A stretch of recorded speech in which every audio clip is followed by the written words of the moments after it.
ശബരിമലയിൽ യുവതികളെ കയറണോ വേണ്ടയോ എന്ന് ചോദിച്ചാൽ ഈ വേണ്ടണം എന്ന് പറയുന്നൊരു നിലപാടെടുക്കരുത്. ഒന്നെങ്കിൽ വേണ്ട, അല്ലെങ്കിൽ വേണം. ഇത് ഇലക്ഷനിൽ വോട്ട് പോകുമെന്നുള്ളത് കൊണ്ടോ NSSനെ പേടിച്ചോ ഹിന്ദു പ്രക്ഷോഭം ഉണ്ടാവുമെന്ന് പേടിച്ചോ അല്ല. ശരി ഞങ്ങളുടെ ഭാഗത്താണ്, സത്യം നമ്മുടെ ഭാഗത്താണ്, വിശ്വാസികളുടെ ഭാഗത്താണ്. കള്ളം പറഞ്ഞും അർത്ഥസത്യങ്ങൾ പറഞ്ഞും കേസ് തോൽപ്പിക്കാൻ ശ്രമിക്കുന്നത് ശരിയല്ല. ചില ആൾക്കാർ അജണ്ടകൾ വെച്ച് പെരുമാറുകയാണ്. ആ അജണ്ട ഒരു കാരണവശാലും യോജിക്കാൻ കഴിയില്ല എന്നുള്ളതാണ് പറയുന്നത്. നമസ്കാരം. സുപ്രീം കോടതിയിലെ ശബരിമല കേസ് സൂക്ഷിച്ച് കൈകാര്യം ചെയ്തില്ല എങ്കിൽ ദൂരവ്യാപകമായ പ്രത്യാഘാതം ഉണ്ടാക്കും എന്നും അതുകൂടാതെ സർക്കാരും ദേവസ്വം ബോർഡും എടുക്കുന്ന അതായത് സത്യവാങ്മൂലം ശക്തമാക്കണമെന്നുള്ള വാദവുമായി ശ്രീ രാഹുൽ ഈശ്വർ രംഗത്ത് വന്നിരിക്കുകയാണ്. അദ്ദേഹം തന്നെ ഇപ്പോൾ മറുനാടനോട് പ്രതികരിക്കുകയാണ്. ദേവസ്വം ബോർഡിൻ്റെ അഫിഡവിറ്റ് ദുർബലമാണ്. അഫിഡവിറ്റ് കുറെ കൂടെ ശക്തമാകണം. സർക്കാരിൻ്റെ നിലപാട് വിശ്വാസികൾക്ക് അനുകൂലമാകണം. ശബരിമലയിൽ യുവതികളെ കയറണോ വേണ്ടയോ എന്ന് ചോദിച്ചാൽ ഈ വേണ്ടണം എന്ന് പറയുന്നൊരു നിലപാടെടുക്കരുത്. ഒന്നെങ്കിൽ വേണ്ട, അല്ലെങ്കിൽ വേണം. അഴകുഴമ്പൻ നിലപാടെടുക്കാതെ ശക്തമായൊരു സമീപനം, അനുകൂലമായൊരു സമീപനം സ്വീകരിക്കണമെന്നുള്ളതാണ് അഭ്യർത്ഥന. പിന്നെ അവരുടെ ചോയ്സാണ്.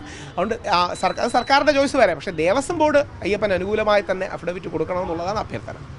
തെരഞ്ഞെടുപ്പ് അടുത്തിരിക്കുകയാണ്. അപ്പോൾ വിശ്വാസികൾ അവിടെ ഒരു കാര്യം കൂടെ, ശരിക്കും ഇത് തെരഞ്ഞെടുപ്പ് വിഷയമല്ല.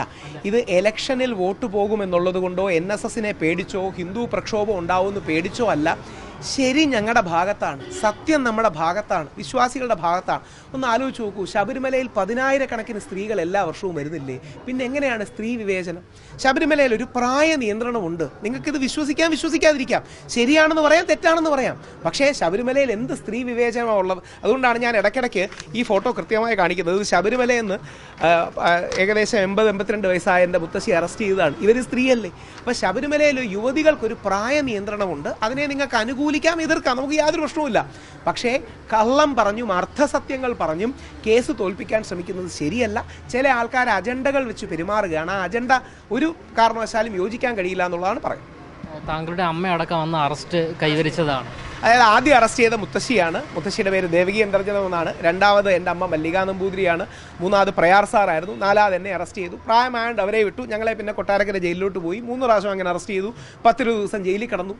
ഇത് അവിടെ ഞങ്ങൾ നിരാഹാരമായിരുന്നു. ഇത് ചെയ്യുന്നതിൻ്റെ കാരണം ജനങ്ങളുടെ ഇടയിൽ അവയർനെസ് റേസ് ചെയ്യാൻ വേണ്ടിയിട്ടാണ്. അപ്പോൾ ശബരിമലയിൽ യുവതികൾക്ക് ഒരു പ്രായ നിയന്ത്രണം മാത്രമാണ്. നിങ്ങൾക്കിത് യോജിച്ചാലും പ്രശ്നമില്ല. പക്ഷേ സ്ത്രീ വിവേചനമാണെന്ന തെറ്റിദ്ധാരണ പരത്തി ചില അജണ്ടകൾ നടപ്പാക്കാൻ ചില ആൾക്കാർ ശ്രമിക്കുകയാണ്. അത് അയ്യപ്പനായിട്ട് തടഞ്ഞതാണ്. ഇനി ഞാൻ അജണ്ട ആര് നടപ്പാക്കാൻ ശ്രമിക്കുന്നൊന്നും പറയുന്നില്ല. ഞാനും അഭിലാഷും കൂടുള്ള ചർച്ചയിൽ അതുകൊണ്ട് ഇനി അത് പറഞ്ഞാൽ വീണ്ടും കോടതി ലക്ഷ്യമാകും. അന്ന് തലനാരിഴക്കാണ് രക്ഷപ്പെട്ടത്. അതുകൊണ്ട് പറ്റുമെങ്കിൽ ഇന്നത്തെ അല്ല അന്നത്തെ വീഡിയോ ആണെന്ന് പറഞ്ഞ് മറുനാടൻ എടുത്തു കൊടുക്കാം. സുപ്രീം കോടതിയുടെ 5-അംഗ ഭരണഘടനാ ബെഞ്ചിന്റെ വിധിക്കെതിരെ ഒരു പത്രസമ്മേളനം വിളിക്കുക എന്ന് പറഞ്ഞാൽ അന്ന് അസാധ്യവും അചിന്ത്യവുമായി തോന്നിയിരുന്നൊരു കാര്യമാണ്. അന്ന് തോക്കുമെന്ന് ഉറപ്പുണ്ടായിരുന്ന, അതായത് അവസാന ഘട്ടത്തിൽ തകർന്നു വീഴുമെന്ന് ഉറപ്പുണ്ടായിരുന്ന ഒരു അവസരത്തിൽ പോലും വിശ്വാസികൾ ഒരുമിച്ച് നിന്ന് പോരാടിയ ഒരു വിഷയം ഇന്ന് സുപ്രീം കോടതിയുടെ 9-അംഗ ഭരണഘടനാ ബെഞ്ചിൽ എത്തിയിട്ടുണ്ട്. പെട്ടെന്ന് അതിൻ്റെ 2-3 കാര്യങ്ങൾ. എന്തുകൊണ്ടാണ് ഇന്ന് സുപ്രീം കോടതി ശബരിമല കേസ് പരിഗണിക്കുമ്പോൾ അത് ഇന്ത്യയുടെ ചരിത്രത്തിലെ വിശ്വാസവുമായി ബന്ധപ്പെട്ട ഏറ്റവും പ്രധാനപ്പെട്ട കേസായി മാറുന്നത്? 2, സർക്കാർ ചെയ്യേണ്ട കാര്യങ്ങൾ എന്താണ്? 3, ഞങ്ങൾ ഭക്തർ ചെയ്യാൻ പോകുന്ന കാര്യങ്ങൾ എന്താണ്? ഈ കാര്യമാണ് പറയാൻ ആഗ്രഹിക്കുന്നത്. ഇപ്പോൾ സുപ്രീം കോടതിയുടെ 9-അംഗ ബെഞ്ചിന്റെ പരിഗണനയിലേക്കാണ് ശബരിമലയും അനുബന്ധമായ 7 ചോദ്യങ്ങളും വരുന്നത്. ഇത് ഹിന്ദു സമൂഹത്തിന് മാത്രമല്ല, ഹിന്ദു, മുസ്ലിം, ക്രിസ്ത്യൻ, പാഴ്സി അടക്കം ഇന്ത്യയിലെ എല്ലാ വിശ്വാസ വിഭാഗങ്ങളെയും ബാധിക്കുന്ന ഒരു കേസായി മാറിയിട്ടുണ്ട്. സുപ്രീം കോടതിയുടെ 5-അംഗ ബെഞ്ച് അത് 7-അംഗ ബെഞ്ചിനും 7-അംഗ ബെഞ്ച് പിന്നീട് 9-അംഗ ബെഞ്ചിനും റെഫർ ചെയ്യുകയും സുപ്രീം കോടതി എന്ത് തീരുമാനമെടുത്താലും എന്ത് നിലപാടെടുത്താലും കേശവാനന്ദ ഭാരതി കേസ് പോലെ ദശാബ്ദങ്ങൾ, ഒരുപക്ഷെ നൂറ്റാണ്ടുകൾ നിലനിൽക്കുന്ന വിധിയായി, പ്രസിഡന്റായി, കീഴ്വഴക്കമായി അത് മാറും എന്നുള്ളത് കൊണ്ട് വളരെ ശ്രദ്ധയോടെ കൈകാര്യം ചെയ്യണം. അതുകൊണ്ടാണ് ഞാൻ വളരെ ആലോചിച്ച് എഴുതിയതും ഞങ്ങളുടെ സുപ്രീം കോടതിയിലെ അഡ്വക്കേറ്റിനോടക്കം വെരിഫൈ ചെയ്തതുമാണ്. അതുകൊണ്ട് അതിൻ്റെ 2-3 വരികൾ വായിച്ചിട്ട് ഇതിലേക്ക് വരാം. സുപ്രീം കോടതിയിലെ ശബരിമല കേസ് വളരെ ശ്രദ്ധയോടെ കൈകാര്യം ചെയ്തില്ലെങ്കിൽ ദൂരവ്യാപകമായ പ്രത്യാഘാതങ്ങൾ സൃഷ്ടിക്കും. അതിന് ആദ്യം വേണ്ടത് ദേവസ്വം ബോർഡിന്റെ സത്യവാങ്മൂലം കുറെ കൂടെ ശക്തമാക്കണം. കഴിഞ്ഞ തവണ വളരെ വേദനയും വിഷമത്തോടെ പറയട്ടെ, ആരെയും കുറ്റം പറയാനല്ല, ദേവസ്വം ബോർഡിന്റെ സത്യവാങ്മൂലം എഴുതിയിട്ട് സത്യവാങ്മൂലത്തിൽ പറയാനുള്ള കാര്യങ്ങൾ പറയാതെ വേറെ കാര്യങ്ങൾ പറയാനായി വാസു സാറിനെ നമ്മുടെ മുഖ്യമന്ത്രി ശ്രീ പിണറായി വിജയൻ അവർ സുപ്രീം കോടതിയിലേക്ക് വിട്ടിരുന്നു. അന്ന് റിപ്പോർട്ട് ചെയ്തവർക്ക് ഒരുപക്ഷെ ഓർമ്മ കാണും. ഒന്ന് ആലോചിക്കണം. ദേവസ്വം ബോർഡ്, അയ്യപ്പന്റെ കാശെടുത്ത് നിലനിൽക്കുന്ന തിരുവിതാംകൂർ ദേവസ്വം ബോർഡ് അയ്യപ്പനെതിരെയാണ് കോടതിയിൽ വാദിച്ചത്. തിരുവിതാംകൂർ ദേവസ്വം ബോർഡിന് 1248 അല്ലെങ്കിൽ 1250 ക്ഷേത്രങ്ങളുണ്ട്. ആ 1250 ക്ഷേത്രങ്ങളെയും താങ്ങി നിർത്തുന്നത് സ്വാമി അയ്യപ്പനാണ്. കേരളത്തിലേക്ക് കോടിക്കണക്കിന് ഭക്തജനങ്ങളെ കൊണ്ടുവരുന്ന സ്വാമി അയ്യപ്പനാണ്. ആ സ്വാമി അയ്യപ്പനെതിരെയാണ് തിരുവിതാംകൂർ ദേവസ്വം ബോർഡ് സുപ്രീം കോടതിയിൽ വാദിച്ചത്. അത് വാദിച്ചത് എങ്ങനെ? എവിടെയും തൊടാത്തൊരു അഫിഡവിറ്റ് കൊടുത്തു. എന്നിട്ട് വാസു സാറിനെ മുഖ്യമന്ത്രി വേറെ വിട്ട് അവിടുത്തെ അഡ്വക്കേറ്റിനെ കൊണ്ട് ജെൻഡർ ഇക്വാലിറ്റിയാണ് പ്രധാനമെന്ന് വാദിപ്പിച്ചു. ശബരിമലയിൽ വീഴുന്ന കാശെടുത്ത് ശബരിമലയ്ക്കെതിരെ വാദിച്ചതാണ് യഥാർത്ഥത്തിൽ സംഭവിച്ചത്. പോട്ടെ, പഴയ കാര്യങ്ങളാണ്, ഇത് പറയുന്നില്ല. ഇന്ത്യയിലെ സുപ്രീം കോടതിയുടെ 9 അംഗ ബെഞ്ച് ശബരിമല വിശ്വാസ സംബന്ധമായ കേസ് ഇന്ത്യയുടെ നീതിന്യായ ചരിത്രത്തിലെ നാഴികക്കല്ലായി മാറുമെന്ന കാര്യത്തിൽ സംശയമില്ല. ഹിന്ദു, മുസ്ലിം, ക്രിസ്ത്യൻ, പാഴ്സി അടക്കമുള്ള വിശ്വാസങ്ങൾക്കും ഈ വിധി ബാധകമാകും. കുറെ കൂടെ മൗലികമായി പറഞ്ഞാൽ ആർട്ടിക്കിൾ 25, 26 എന്ന ഫണ്ടമെന്റൽ റൈറ്റ്, ഇന്ത്യൻ ഭരണഘടന ഉറപ്പു നൽകുന്ന മൗലിക അവകാശത്തിന്റെ നിലനിൽപ്പ് ഈ വിധിയെ ആശ്രയിച്ചായിരിക്കും. അതായത് ഞങ്ങൾ വാദിക്കുന്നത് എന്താ? ശബരിമലയിൽ അയ്യപ്പൻ ഒരു നൈഷ്ഠിക ബ്രഹ്മചാരിയാണ്. ഈ വിശ്വാസം കാത്തു സൂക്ഷിക്കാനുള്ള അവകാശം ഞങ്ങൾക്കുണ്ട്. അത് നൽകുന്നത് ആർട്ടിക്കിൾ 25 ഇതാണ് നമ്മൾ വാദിക്കുന്ന കാര്യം. ആ ആർട്ടിക്കിൾ 25 നിലനിൽപ്പ് തന്നെ, ആർട്ടിക്കിൾ 25 എന്ന ഫണ്ടമെന്റൽ റൈറ്റ് ടു ഫെയ്ത്ത് അല്ലെങ്കിൽ ഈശ്വര വിശ്വാസം, മതവിശ്വാസം, ആത്മീയ വിശ്വാസം, എന്ത് പേര് വിളിച്ചാലും ആ ഫണ്ടമെന്റൽ റൈറ്റിന്റെ നിലനിൽപ്പ് തന്നെ ഈ കേസിനെ ബാധകമാക്കി അല്ലെങ്കിൽ കേസിനെ അടിസ്ഥാനമായിരിക്കും നിൽക്കുന്നത്. ഇതിൽ ഭരണഘടനാ ചോദ്യങ്ങൾ ഉണ്ടോ എന്ന് ചോദിച്ചാൽ തീർച്ചയായിട്ടും ഉണ്ട്. നമ്മുടെ എതിർവാദം ഞങ്ങൾ അനുകൂലിക്കുന്നില്ല, പക്ഷേ അവരെ ബഹുമാനിക്കുന്നു. ഫെമിനിസ്റ്റുകളും പുരോഗമനവാദികളെന്ന് സ്വയം വിളിക്കുന്നവരും ആർട്ടിക്കിൾ 14 പരമാവധി ഇതിലേക്ക് കൊണ്ടുവരാൻ ശ്രമിക്കുകയാണ്. അപ്പോൾ ഒരു ആർട്ടിക്കിൾ 14ന്റെയും 25ന്റെയും ബാലൻസ് അഥവാ സന്തുലനം ഈ കേസിൽ വേണ്ടി വന്നേക്കാം, സംശയമൊന്നുമില്ല. അപ്പോൾ അതിന്റെ ബാലൻസ് എന്താണ്, ആർട്ടിക്കിൾ 25ന്റെ പരിധിയും പരിമിതിയും എന്താണ് തുടങ്ങിയ അടിസ്ഥാന ഭരണഘടനാ ചോദ്യങ്ങൾ ഈ വിഷയത്തിൽ ഉയർത്തപ്പെടുകയും പരിഗണനയിൽ വരികയും ചെയ്യും. ഞാൻ കഴിഞ്ഞ കേസിൽ കക്ഷിയാണ്. കഴിഞ്ഞ കേസിൽ മാത്രമല്ല, കഴിഞ്ഞ 20 വർഷം 2006 മുതൽ ഈ വിവാദം ഉണ്ടായത് മുതൽ 2007 തുടങ്ങി കോടതിയിൽ കഴിഞ്ഞ 19-20 വർഷമായിട്ട് പോകുന്ന വ്യക്തിയാണ്. ആദ്യഘട്ടങ്ങളിൽ പ്രത്യേകിച്ച് ആരും സപ്പോർട്ട് ചെയ്യാനില്ലാത്ത ഘട്ടത്തിൽ ഒറ്റയ്ക്ക് ഞാൻ മാത്രമായിട്ടിരുന്ന് കേസ് കേട്ട സന്ദർഭങ്ങളുണ്ട്. അതായത് ശബരിമല കേസ് വിളിക്കുമ്പോൾ കേരള ഗവൺമെന്റ് ആൾക്കാർ കാണില്ല, തിരുവിതാംകൂർ ദേവസ്വം ബോർഡ് ആൾക്കാർ കാണില്ല. ഞാൻ മാത്രമായി സ്വന്തമായി കാശ് മുടക്കി ഡൽഹി പോയി സുപ്രീം കോടതി ഇരുന്ന അവസരങ്ങൾ ഉണ്ടായിട്ടുണ്ട്. അപ്പം അന്ന് സപ്പോർട്ട് ചെയ്യാൻ ആരും ഇല്ലാത്തൊരവസ്ഥയായിരുന്നു. പക്ഷേ ഇന്ന് എല്ലാവരും സപ്പോർട്ട് ചെയ്യുന്ന ഒരു അവസ്ഥയാണ്. അത് വളരെ നല്ലതാണ്. സർക്കാരിനോടും ദേവസ്വം ബോർഡിനോടും 2 റിക്വസ്റ്റ് ആണ്. ഒന്ന്, ദേവസ്വം ബോർഡിന്റെ അഫിഡവിറ്റ് വീക്കാണ്. ദേവസ്വം ബോർഡിന്റെ അഫിഡവിറ്റ് ദുർബലമായൊരു അഫിഡവിറ്റാണ് കൊടുത്തിരിക്കുന്നത്. ചില കാര്യങ്ങൾ പറഞ്ഞാൽ എന്താ പറയുക, പ്രകോപനവും ചലഞ്ചിങ്ങും ആവുന്നതുകൊണ്ട് ദേവസ്വം ബോർഡ് അഫിഡവിറ്റിൽ എഴുതിയിരിക്കുന്ന കാര്യമൊന്നും പറയുന്നില്ല. പക്ഷേ ദേവസ്വം ബോർഡിന്റെ അഫിഡവിറ്റ് വീക്കാണ്. ശബരിമല ഹിന്ദു ക്ഷേത്രമാണോ എന്ന തർക്കം പോലും ഉണ്ടെന്ന് മുമ്പ് നമ്മുടെ മിനിസ്ട്രിയും ദേവസ്വം ബോർഡും കൊടുത്ത അഫിഡവിറ്റിലൊക്കെ ഉണ്ട്. അതൊക്കെ വിവാദ വിഷയങ്ങളായതുകൊണ്ട് ഞാൻ പറയുന്നില്ല.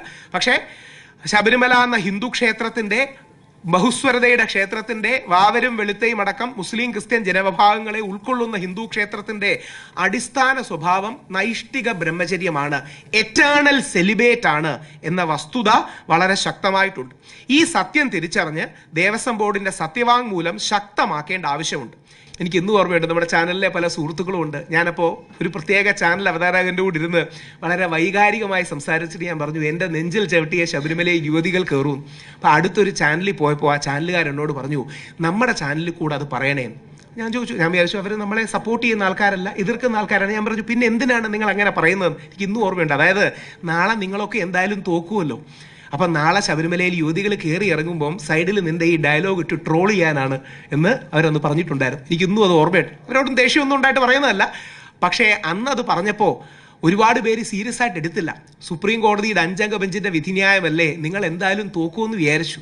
നമ്മൾ വിശ്വാസികൾ ജയിച്ചതിൻ്റെ കാര്യം ഞങ്ങൾ പറയുന്ന കാര്യങ്ങളിൽ സത്യം ഉള്ളതുകൊണ്ടാണ് നമ്മുടെ ക്യാമ്പയിൻ്റെ പേര് മണികണ്ഠ ടു മഹാത്മാ എന്നായിരുന്നു. മണികണ്ഠസ്വാമി, അയ്യപ്പസ്വാമി മുതൽ മഹാത്മാഗാന്ധി വരെ. ആ വിഷയത്തിൽ ഞങ്ങൾ ജയിച്ചതിൻ്റെ കാര്യം ഇന്ന് നിലപാട് CPM അടക്കം മാറ്റിയതിൻ്റെ കാരണം ആദ്യം ഓർമ്മ കാണും ഒരുപക്ഷെ മുതിർന്ന ആൾക്കാർക്ക്, ഒരു രാഷ്ട്രീയ പാർട്ടിയെ സപ്പോർട്ട് ചെയ്യാനില്ലായിരുന്നു.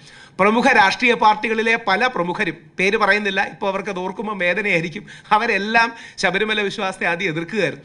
അവരെല്ലാം പിന്നീട് നിലപാട് മാറ്റി ശബരിമലയെ അനുകൂലിച്ച് വരാൻ കാരണം ഞങ്ങൾ വിശ്വാസികൾ പറയുന്നതിൽ സത്യമുണ്ട് എന്നുള്ളതുകൊണ്ടാണ്.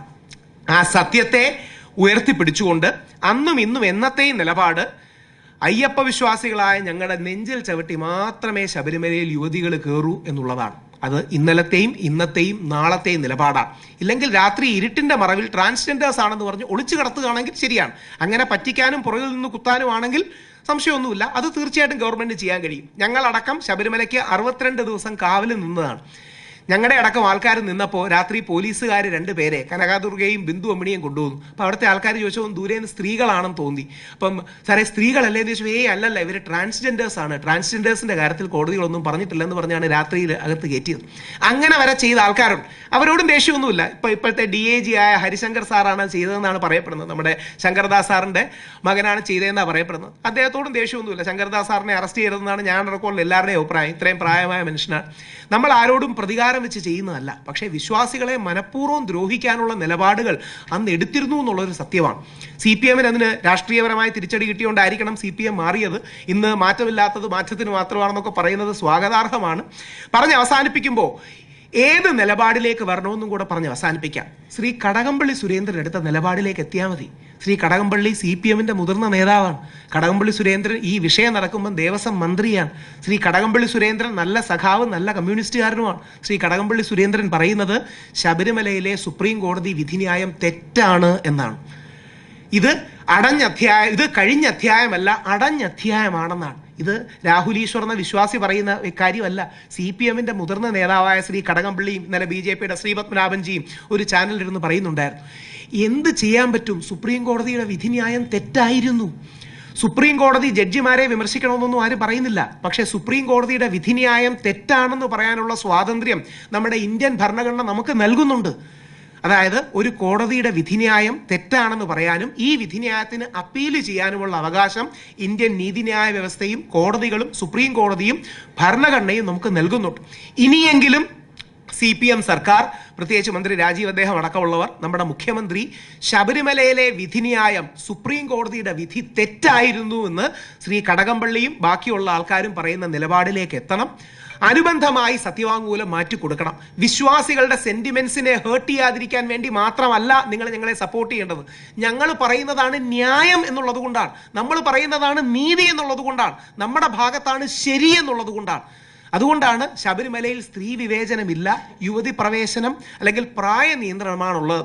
ഒരു വാക്കും കൂടെ പറഞ്ഞത് നിങ്ങൾ റിപ്പോർട്ട് ചെയ്യേണ്ട, നിങ്ങളുടെ അറിവിന് വേണ്ടി പറഞ്ഞാൽ മതി. ഇത്രയൊക്കെ ഇപ്പോൾ ശബരിമലയിൽ നമ്മുടെ ഭാഗത്താണ് നീതിയും ന്യായവും എങ്കിൽ എങ്ങനെയാണ് സുപ്രീം കോടതി കേസ് ഇടുന്നതെന്നൊരു ചോദ്യം വരില്ലേ?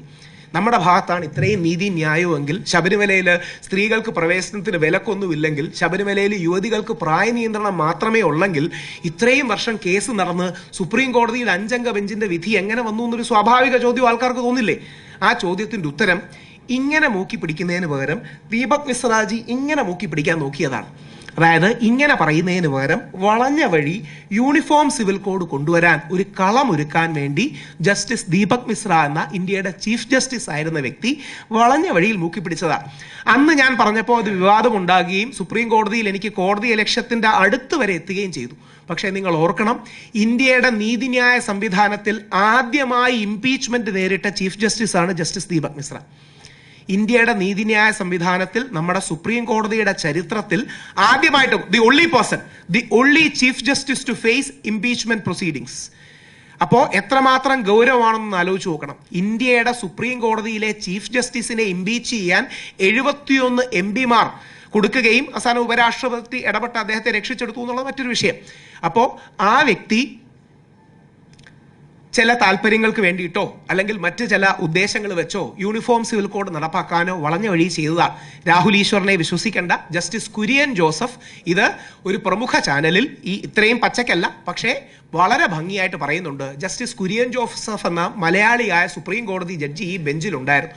അദ്ദേഹത്തെ കേസിന്റെ പകുതിയിൽ മാറ്റിയതാണ്. ഇതിൽ നടന്ന സത്യങ്ങളാണ് ഞാൻ പറയണേ, ആൾക്കാരെ കോട്ട് ചെയ്താണ് പറയുന്നത്. ജസ്റ്റിസ് കുര്യൻ ജോസഫ് എന്ന കേരളത്തിന്റെ അഭിമാനമായ സുപ്രീം കോടതിയിൽ ഏറ്റവും കൂടുതൽ വിധിന്യായം എഴുതുന്ന ജഡ്ജി ശബരിമലയ്ക്ക് അനുകൂലമായിരുന്നു എന്നുള്ളത് കൊണ്ട് ഒരു ദിവസം ഹിയറിംഗ് കഴിഞ്ഞ് അടുത്ത ദിവസം വന്നപ്പം പുള്ളി ബെഞ്ചിലില്ല. നിങ്ങൾ ആലോചിച്ച് നോക്കണം. അതായത് ഒരു കോടതി കേസ് കിട്ടുകൊണ്ടിരിക്കുകയാണ്, അടുത്ത ദിവസം ഒന്നും പുള്ളി ബെഞ്ചിലില്ല. ഇത് അദ്ദേഹം നമ്മുടെ ജോണി ലൂക്കാസ് സാറിനോടുള്ള ഇന്റർവ്യൂവിൽ അദ്ദേഹം പറയുന്നുണ്ട്, ഇതിന് കാലവും ഭാവിയും കണക്ക് പറയുമെന്ന്, അല്ലെങ്കിൽ കാലവും ഭാവിയും ചോദിക്കുമെന്ന്. ആ ചോദിച്ചതാണ് നമ്മൾ തെരുവുകളിൽ നാമജപ പ്രക്ഷോഭമായിട്ട് കണ്ടത്. അപ്പോൾ ചില അജണ്ടകൾ നടപ്പാക്കാനായി, പ്രത്യേകിച്ച് യൂണിഫോം സിവിൽ കോഡ് പോലുള്ള അജണ്ടകൾ നടപ്പാക്കാനായി വളഞ്ഞ വഴിയിലൂടെ ഹിന്ദു സ്ത്രീകൾക്ക് വേണ്ടി എന്തോ വലിയ ത്യാഗം ചെയ്തു, ഇനി മുസ്ലിം സ്ത്രീകളെ രക്ഷിക്കാൻ, ക്രിസ്ത്യൻ സ്ത്രീകളെ രക്ഷിക്കാനായിട്ട് യൂണിഫോം സിവിൽ കോഡ് കൊണ്ടുവരാം എന്ന ചില ആൾക്കാരുടെ, അല്ലെങ്കിൽ പ്രത്യേകിച്ച് ദീപക് മിശ്രാജി അടക്കമുള്ളവരുടെ അജണ്ടകൾ പുഷ് ചെയ്യാനാണ് നോക്കിയത്. നിങ്ങൾ കൊടുക്കണമെങ്കിൽ കൊടുത്താൽ മതി, അല്ലെങ്കിൽ എഴുതണ്ട. പ്രധാനമായിട്ട് കൊടുക്കേണ്ട വിഷയം ശബരിമല വിധിന്യായത്തിൽ ദേവസ്വം ബോർഡ് അഫിഡവിറ്റ് ശക്തമാക്കണം, സർക്കാർ വിശ്വാസികൾക്ക് അനുകൂലമായ നിലപാടെടുക്കണം. എടുത്തില്ലെങ്കിൽ നമ്മൾ ജയിക്കും, അത് വേറെ, പക്ഷേ എടുക്കണമെന്നുള്ളതാണ് അഭ്യർത്ഥന. കാരണം ദൂരവ്യാപകമായി ആർട്ടിക്കിൾ 25 എന്ന ഫണ്ടമെന്റൽ റൈറ്റിന്റെ നിലനിൽപ്പ്, നാളെ ഓരോ അമ്പലങ്ങളുടെയും നിലനിൽപ്പ് ഈ കേസ്, അല്ലെങ്കിൽ അമ്പലം മാത്രമല്ല, അമ്പലം, പള്ളി, വിഹാരം, ഗുരുദ്വാര, മോസ്ക് അടക്കമുള്ള കാര്യങ്ങൾ ഇതുമായി ബന്ധപ്പെട്ട് നിൽക്കും. ഒരു കോൺസെപ്റ്റും കൂടെ പറഞ്ഞ് അവസാനിപ്പിക്കാം. ദൈവത്തെ ഓർത്ത് നിങ്ങൾ അറിഞ്ഞിരിക്കേണ്ടത്, അമ്പലം ഒരു പബ്ലിക് പ്ലേസ് അല്ല, പള്ളി ഒരു പബ്ലിക് പ്ലേസ് അല്ല. മുസ്ലിം പള്ളിയും ക്രിസ്ത്യൻ പള്ളിയും ബുദ്ധിസ്റ്റ് വിഹാരവും ജൂതന്മാരുടെ സിനഗോഗും സിഖുകാരുടെ ഗുരുദ്വാരയും പബ്ലിക് പ്ലേസ് അല്ല, അത് വിശ്വാസികളുടെ സ്ഥലമാണ്. അതായത് പബ്ലിക് പ്ലേസ് എന്ന് പറഞ്ഞാൽ ഒരു പബ്ലിക് പാർക്ക് പോലെയോ അല്ലെങ്കിൽ ടൂറിസ്റ്റ് സ്പോട്ട് പോലെയോ എവിടെയും എല്ലാവർക്കും നിയമങ്ങളോ ആചാരങ്ങളോ അനുഷ്ഠാനങ്ങളോ ഇല്ലാതെ ചെന്ന് കയറാൻ കഴിയുന്നൊരു സ്ഥലമല്ല. അമ്പലമല്ല, പള്ളിയല്ല, വിഹാരമല്ല. അതൊരു നമ്മുടെ, അല്ലെങ്കിൽ ഹിന്ദു വിശ്വാസത്തിന്റെ ഭാഷയിൽ പറഞ്ഞാൽ it is the home of the deity. ദേവതയുടെ വീടാണ്, അയ്യപ്പന്റെ വീടാണ്, അല്ലെങ്കിൽ വിശ്വാസികളുടെ പ്രൈവറ്റ് സ്ഥലമാണ്, വിശ്വാസികളുടെ സ്വകാര്യ സ്ഥലമാണ്, വിശ്വസിക്കുന്നവരുടെ സ്വകാര്യ സ്ഥലമാണ്. അതിലേക്ക് നുഴഞ്ഞു കയറാനാണ് പല ആൾക്കാരും ശ്രമിച്ചത്. ആ സങ്കല്പങ്ങളെ ദുർബലപ്പെടുത്താനാണ് ശ്രമിച്ചത്. അപ്പം ചിലർക്കെങ്കിലും നിങ്ങളുടെ മനസ്സിലൊരു ചോദ്യം ഉണ്ടാവും, ഈ പണ്ട് ജാതീയത ഉണ്ടായിരുന്നില്ലേ, പണ്ട് ഉച്ചനീചത്വങ്ങൾ ഉണ്ടായിരുന്നില്ലേ? വളരെ ശരിയാണ്, ഉണ്ടായിരുന്നു. പക്ഷേ ശബരിമലയിൽ ഇല്ലായിരുന്നു എന്ന് 1991 കേസിൽ ഹൈക്കോടതി രേഖപ്പെടുത്തിയിട്ടുണ്ട്. ഓർക്കുക, കേരള ഹൈക്കോടതി 1991 എസ് മഹേന്ദ്രൻ വേഴ്സസ് ട്രാവൻകൂർ ദേവസ്വം ബോർഡിൽ കേരള ഹൈക്കോടതി എടുത്തെഴുതുന്നുണ്ട്, ചരിത്രത്തിൽ ഒരു കാലത്തും ശബരിമലയിൽ ജാതീയമായ ഉച്ചനീചത്വങ്ങൾ ഇല്ലായിരുന്നു, വർഗീയത ഇല്ലായിരുന്നു, എല്ലാ വിഭാഗങ്ങളെയും ചേർത്ത് നിർത്തിയിരുന്നതാണ്. വാവരും വെളുത്തയും ഉണ്ട്, എല്ലാ ജാതി വിഭാഗങ്ങളും ഉണ്ട്. ഇത് ഹൈക്കോടതിയുടെ ഫൈൻഡിംഗ് ആയി ഹൈക്കോടതി വിധിന്യായത്തിൽ എഴുതി വെച്ചിരിക്കുന്നതാണ്.